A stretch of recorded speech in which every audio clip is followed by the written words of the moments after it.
Happy Sunday, everybody, and welcome back to the Lead with Love podcast with Dr. Q. I'm back in the studio. It has been, when I tell you, an amazing summer, but it is time to get back started in the school year, and I am so excited. Thank you for being here in this Lead with Love podcast where we talk about love, leadership, and real life lessons that actually matter. And remember, if you are here right now, it is not an accident. You're exactly where you are supposed to be. So let's jump in. Okay, so last week I told you all about this wonderful man and how two people who genuinely cared about each other could still miss each other completely because neither one of us knew how to communicate in the way that the other person needed. And I confessed something to you all last week. And listen, I don't really confess easily. I told you that communication is my own personal challenge. The thing that I teach is also the thing that I have to grow so much in. And I hope that that landed with y'all because we're not perfect in this work of leadership. Because I think some of you may have needed to hear that the person talking about this stuff, I'm not standing up here with a perfect track record. No, I'm standing here with you because I have made my own mistakes and I've paid the cost. Yep. And I've learned the hard way that communication is not optional in leadership. It is the thing underneath everything else. So today we are moving from the way to the how. Last week was kind of like this diagnosis, but today is the prescription. Specifically, I have 5 communication tools that I believe every single leader needs in their toolkit. So you don't want to miss this. These are not tips. These are tools, real, implementable structures that will change how the people that you lead experience you. Now let's jump in. Remember, it's not just in work, it's in your personal lives as well, okay? By the end of this episode, you all will have 5 specific communication practices, 1, 2, 3, 4, 5, that you can start using this week. Start talking about listening as a communication tool. We're going to talk about the power of asking the right questions, how to give feedback that builds instead of breaks. We talk about that a lot. And what courageous conversations really actually require. And finally, how something as small as your email response time is sending a message to your team right now, whether you know it or not. Are y'all ready? Let's go. All right, so 5 communication tools. 1, 2, 3, 4, 5, 6. Vamos a hablar de 5. Número 1, listening as communication.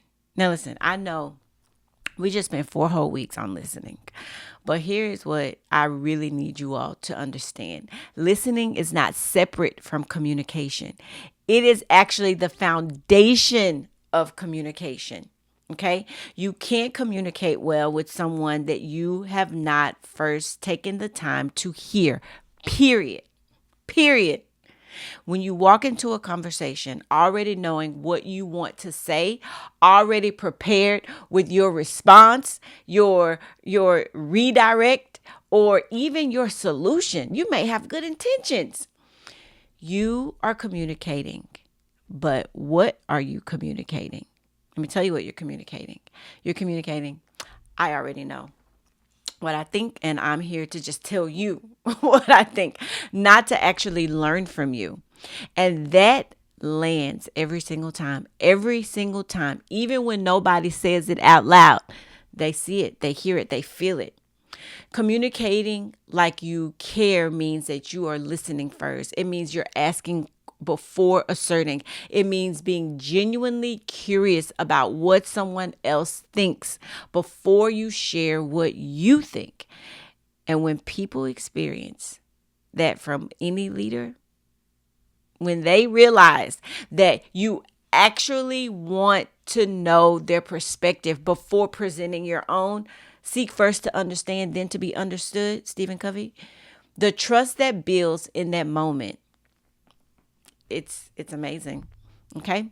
Número dos. Ask better questions. Now that's a big leadership skill. It's an important one. Most questions that leaders ask in a given day are really just kind of statements wearing a question mark.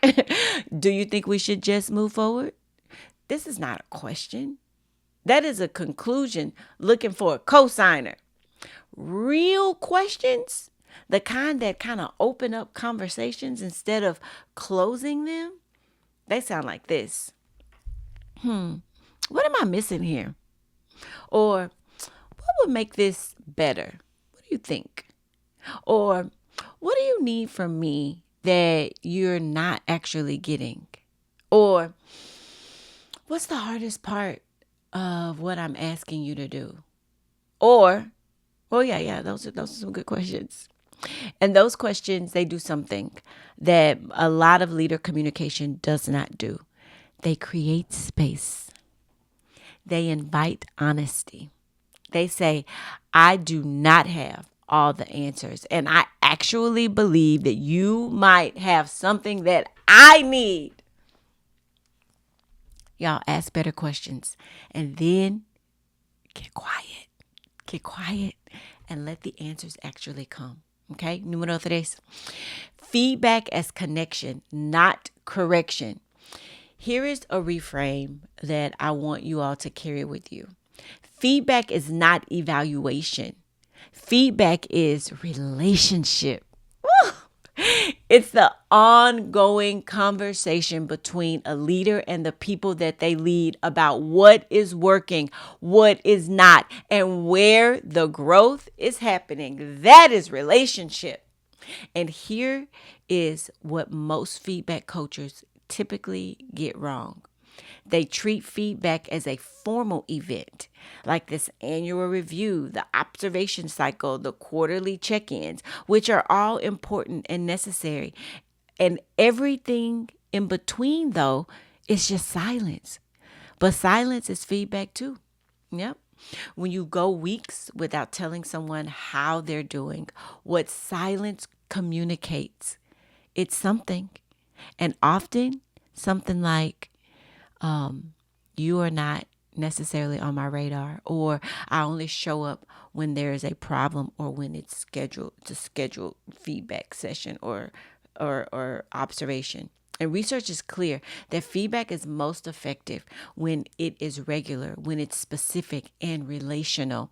Not once a year with a rubric. No, ongoing, in the moment, connected to the person's actual work and actual growth.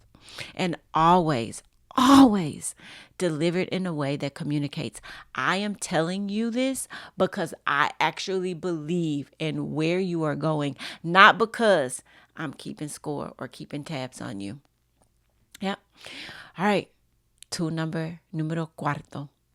Courageous conversations. Now, this is the one that a lot of leaders most consistently avoid. And I get why. Everybody doesn't like confrontation. But hard conversations, I know they feel like conflict and confrontation, and conflict can feel, like failure, especially when leaders who have built their identity around being the person who keeps things running smoothly. But here's what I know to be true, that when you avoid conflict and when you avoid the hard conversations, it does not prevent it. It just moves it underground. And underground conflict, is 1,000 times more destructive than surface conversations you were too uncomfortable to have. It doesn't go anywhere. It just gets worse. And I write in my book about what I call the mission-minded protocol. I got that from Daryl, for courageous conversations. It's simple. You start with the relationship. You affirm the person and your belief in them before you say the hard thing. Then you name what you observe, specifically without interpretation, just the facts. And then you invite their perspective because you might not have the full picture. So you want to know, what is it that they saw?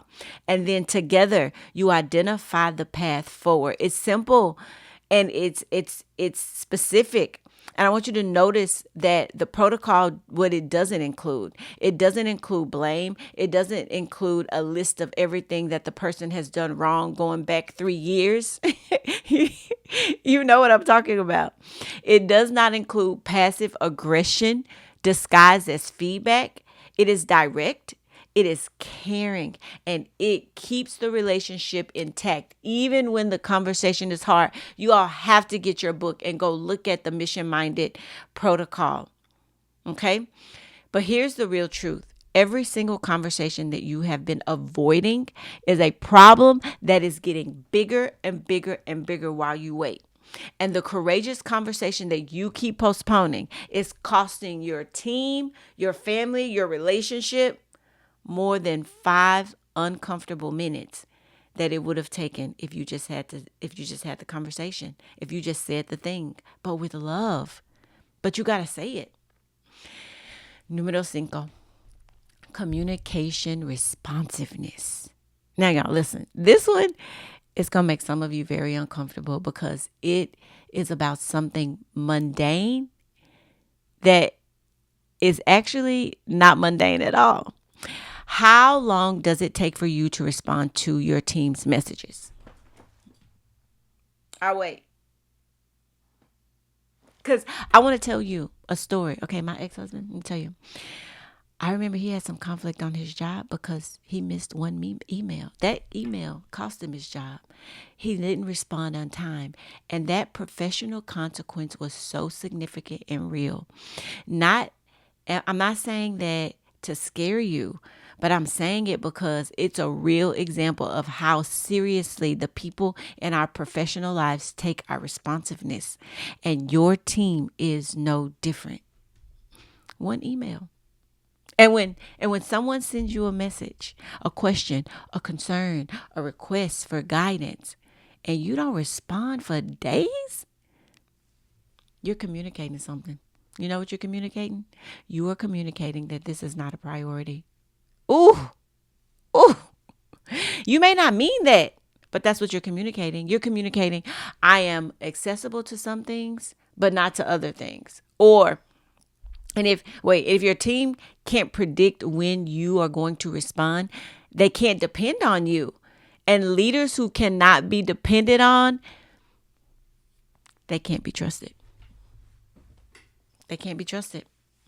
And this does not mean that you answer every single email at midnight. It means that you set expectations and you meet them. For example, you communicate, listen, I'm going to try to respond within 24 hours during the work week. And then actually do that. But let them know, give me 24 hours, give me 48 hours. That consistency in doing that communication act, it is going to build the kind of reliability that trust requires. They need to know. And your action step this week, this is what I want you to do. I want you to audit your communication responsiveness. I want you to look at your inbox right now. If there's someone waiting on you who's been waiting there probably too long, please go respond. Just respond, even if you don't know what the response is. And then as you go forward, set the standard for yourself and communicate it to your team so that they know what to expect from you. And be realistic on what you can do and what you can't do. Okay? All right, y'all. I got to let you go. Lead with love. Oh, there you go. Lead with love. 8 heart-centered strategies for exceptional leadership. Guess what? It's on Amazon and it's on Audible. In chapter 5, I want to say communication tools, the research, the stories, the implementation strategies. Get it. I'll be on Principal Kafele this week talking about it, okay? And next week, we're going to go into a deep dive looking at courageous conversations. And I have a very personal story that makes me kind of cringe a little bit, and a protocol that I promise will make those hard conversations feel a lot more possible. Okay. You don't want to miss it. 5 tools we talked about today, and they're in the book. Communication is listening, better questions. Feedback is communication, courageous conversations, and communication responsiveness. Those are the tools that I want you all to implement. And none of these tools require a new budget. None require a new program or a committee or a professional development day.